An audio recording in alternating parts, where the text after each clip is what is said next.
So, Acho, are the Super Bowl Chiefs back? No, they ain't back. You said no? No, they not back, Sal, and we know this because they never left.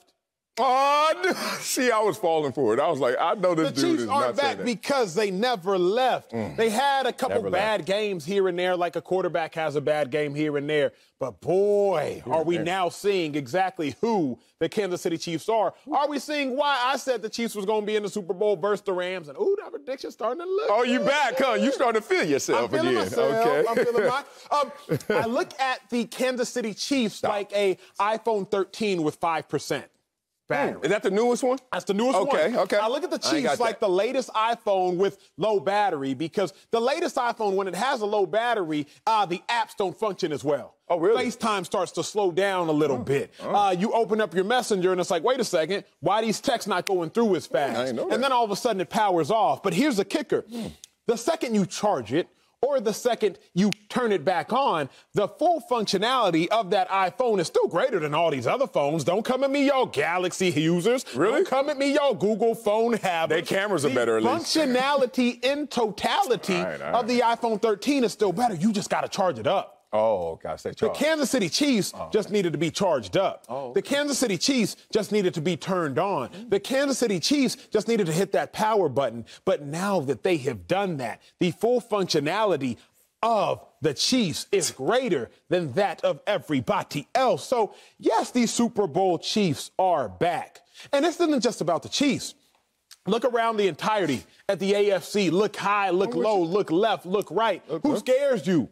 Ravens don't scare me no more. Who scares you? Good point. Bengals don't scare me no more. Who scares you? The Bills do not scare me anymore. A little bass out your voice when you say that. You said the Bills emphatically. Calm down now. They don't scare me no more. Now, the Titans, they make me look left. They make me check my blind spots. Where Derrick Henry at? They make me check he ain't there? They make me check for traffic. But nobody scares me, Sal. The Super Bowl Chiefs never left. They just had to get charged up again. And now that they charged up again, you see in totality that these Super Bowl Chiefs are here to stay. Look, it's not a mystery. They're not back, and they're not the same team that the champion Kansas City Chiefs were. I'm not even going to get into some rhyme play like you and some semantics of, oh, they never left. They never left. Let's compare them to the champion version of themselves, and then let's compare them to the lesser version of themselves this year. Tell me if they've never left. Kansas City Chiefs already have more turnovers than they did in that championship year. Already. Did they extend the season this year? Yeah, and y'all already got more turnovers, and there's an additional game this year. Let's just say y'all not at your same Super Bowl potential level. Chiefs have scored fewer points and are allowing more points than they did in that championship year. Acho, does that concern you? Oh, no, not you, because you know where the charger is, right? You're just going to plug them back in.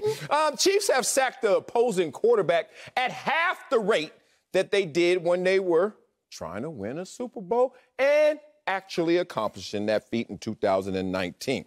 You add all that up, talking about never left, they're not even close to where they've been in terms of their greatness. Now, let's talk about the Chiefs this year in terms of their low points and where they are right now. No, they're not back to where the Chiefs are supposed to be. Imagine when we were talking about this team week 1 that we will be in this position right now, going into week 11, like the Chiefs are on a roller coaster ride. Yeah, still top of their division, but certainly not playing their style of football. You know that Patrick Mahomes just had his first game with multiple passing touchdowns since week 6? What week is it again, I just said? Week 11. First game of more than 2 passing touchdowns since week 4? Patrick Mahomes? What? And you talking about he never left. Never left. Week 5, 6, 7, 8, 9. He left. He went somewhere, and it wasn't to find a damn charger. Mahomes is now top. Let me not do this to you right now. You know what? Sometimes I do need to get some theatrics with it. Sometimes I need to bring some elements. Sometimes I need to bring in a full screen time and show you who in the hell Patrick Mahomes has been. Talking about he need a charger. Boy, need a new phone. Here's the thing. Mahomes is tied with Fields. You know who Fields is? Oh, rookie, Justin Fields. Sam Darnold, you know who he is? Backup. Lamar and Trevor Lawrence for most games with fewer than 91 passer rating this season. My man Lamar, you shouldn't be down there, but we know who your offensive coordinator is. So, Patrick Mahomes down there with those guys, and you trying to tell me he never left? Oh, so you're telling me that he's been in this position before. Never in his career. It's not about semantics. It's not about fun plays and rhymes and riddles. It's about the Super Bowl Chiefs are a distant past, and no, they're not back. So everything is relative. You know this. Viewers, y'all know this. Everything in life is relative. The 2019 Super Bowl Chiefs, the 2020 Super Bowl appearing Chiefs, that might be different than this 2021 Super Bowl team. But relative to the rest of the AFC, the Super Bowl Chiefs are here, big dog. So the year the Chiefs won the Super Bowl, 2019, Patrick Mahomes had 26 touchdown passes in the entirety of the season. Right now, he has 25 touchdown passes. The year the Chiefs won the Super Bowl, Patrick Mahomes' completion percentage was 65.9.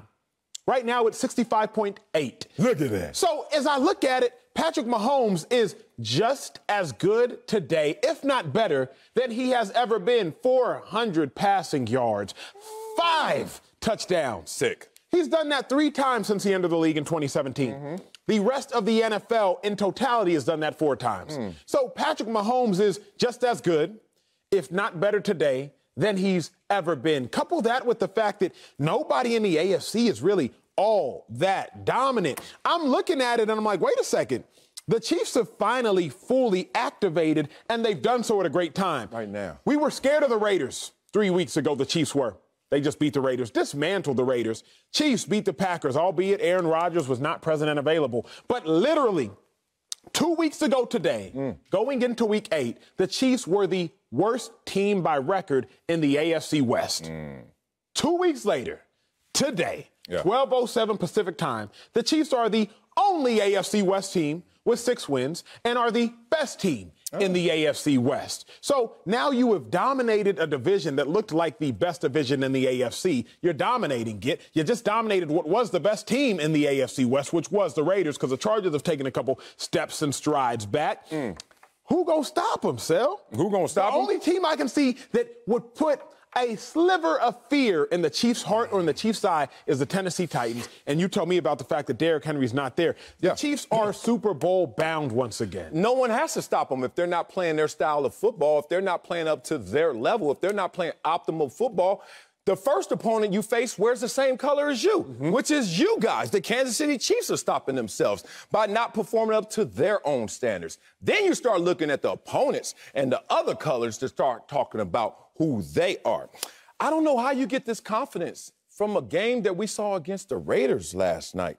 I'm the one that always comes up here and stresses performance and outcome. And then you always counter by saying, who's the competition? Yes, sir. Let's talk about these Raiders right now. Let's talk about the emotional state of these Raiders. Let's talk about all the issues going on with the Raiders. The Raiders are a team that tried to galvanize their season based off of their coach being fired or resigning, I should say, because of some emails. Right then and there, I said, this is going to be a problem. They ain't going to finish this marathon. You know why? If you get inspired by some 10-year-old emails of racism, misogyny, and you say that's going to be the thing that glues us together and sparks us, we're going to take a couple of days off to deal with the emotional toll and then charge. I'm like, you ain't going nowhere, bro. Football don't give a damn about no 10-year-old emails. And this team tried to use that as a springboard to success. And it worked for that long. And then all of a sudden, they had their other issues, very serious issues as well. They had the issue that happened with Ruggs. We know what happened there. We got the issue with the dude trying to do rap videos in the guns, right? All that. All of that adds up to a team that's been punctured. Or adds up to a team that's been in the process of leaking oil. I don't know how you grew up, Acho, but I grew up drinking from the water fountain, drinking from the water hose. And I remember our water hose. We bought it. I don't know if it was a Home Depot back then. I think it was Zodi's. But the point is, we went there, had this little 25-foot water hose, and we would pull it up. It was green.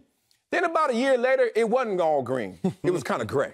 You know why it was gray? Because we had to patch up leak after leak. And one thing you know about a water hose, if it got one hole in it, it has multiple holes in it. This team has multiple holes in it in terms of its mentality, in terms of it being ready for this moment.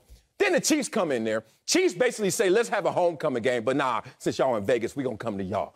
And then they play against this team that's leaking oil, and they got a special teams coach as their head coach. Let everyone know what the special teams coach is. Someone you respect, but he's the least respected of all the coaches. He's not the head coach. He's not the offensive coordinator. He's not the defensive coordinator. He's the guy that doesn't even want to be the coordinator of the special teams because none of the players want to be on special teams. Everybody trying to be a starter on offense and defense. I'm just trying to tell you the real. This is the team that you're going to get all your confidence off of? The Chiefs went out there and beat up on a team. No, they blew on a team that was already leaning, and that team fell down. I like that, and let me go with that. Huff and I puff and I blow your house down, right? What was that? It wasn't Three Little Pigs. What was it? Man, you know I ain't grew up with no damn nursery rhymes. Yeah, I think it was Three Little Pigs. Let me stay in this little childhood storytelling version, if we shall. Okay. The mistake the sports world made was they thought that the Chiefs was another rendition of the tortoise and the hare. Remember the tortoise and the hare? The hare was so arrogant because it was faster than all the others that the hare would... Tyreek Hill. Oh, sorry. The hare would fall asleep every now and then, and the tortoise just kept running and just kept running, really walking, and the tortoise found itself beating the hare.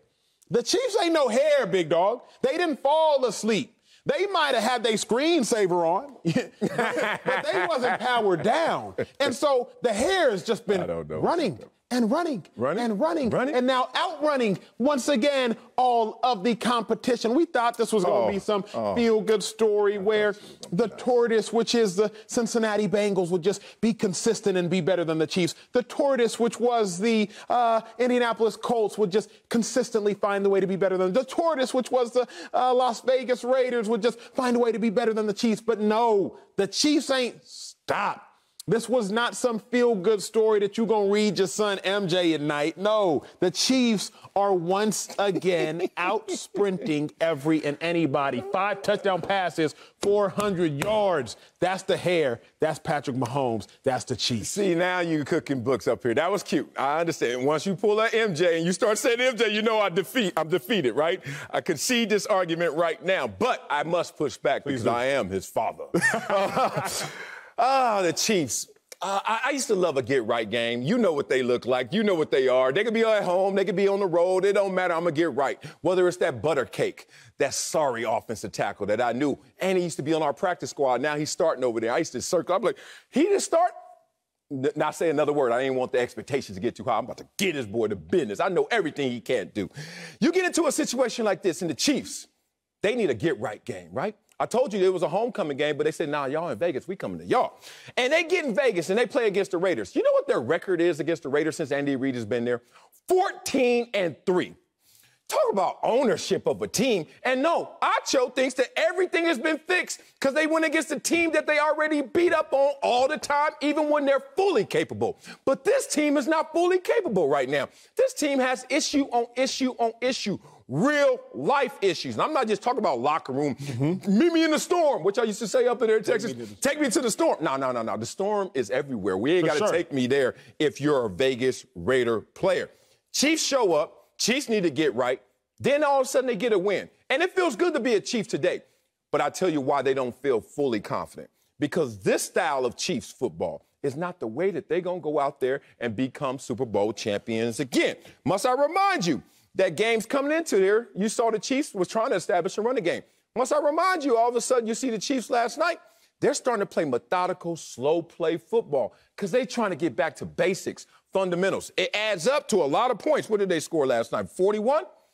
But then I also see, the Patriots keep it close to the vest. They score 45, but they do it their style.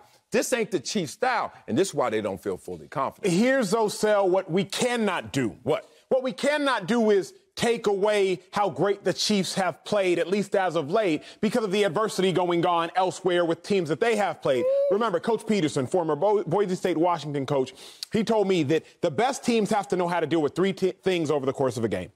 Random events, adversity, and sudden change. Yeah. I won't just say over the course of a game, over the course of a season. Because, sure, the Chiefs played the Packers, and the Packers didn't have Aaron Rodgers. And now come back and you beat the Raiders, and they have a lot of drama. It's drama on every team in the NFL right now. Browns, they got drama with Odell Beckham. Dolphins, who's going to be their quarterback? Anywhere you look, you got drama. Giants, Saquon is here today. Saquon is gone tomorrow. All bad teams sound like the Chiefs are in the right company. No, what it sounds like is the Chiefs know how to handle their drama. They know how to handle their random events. They know how to handle their adversity. They know how to handle their sudden change. Literally, every team has drama. Cowboys, they had a player get a DUI during a bye week. Eagles, Nick Sirianni, he looked like a terrible head coach early on in the season and still got questions. Washington, their starting quarterback. Who is their starting quarterback? Now Heineke looks good. It don't matter where you go. You got drama. who can handle the drama best. I'm not going to start redacting Chiefs victories because they're playing teams that can't handle drama. Chiefs just know how to handle their drama better than everybody else, and that counts when you're talking about winning ball games. Man, drama is consistent throughout the entire league. Injuries are consistent throughout the entire league. Racist emails? We started to draw a line here. Death? Sorry, respect to the dead. Death? Guns and videos? The team that they beat up on, I don't think is enough of an indicator of where the Chiefs are. It feels good to step on the Raiders while they're down, but it doesn't mean you really raise yourself up that high in comparison to what I expect from the Chiefs.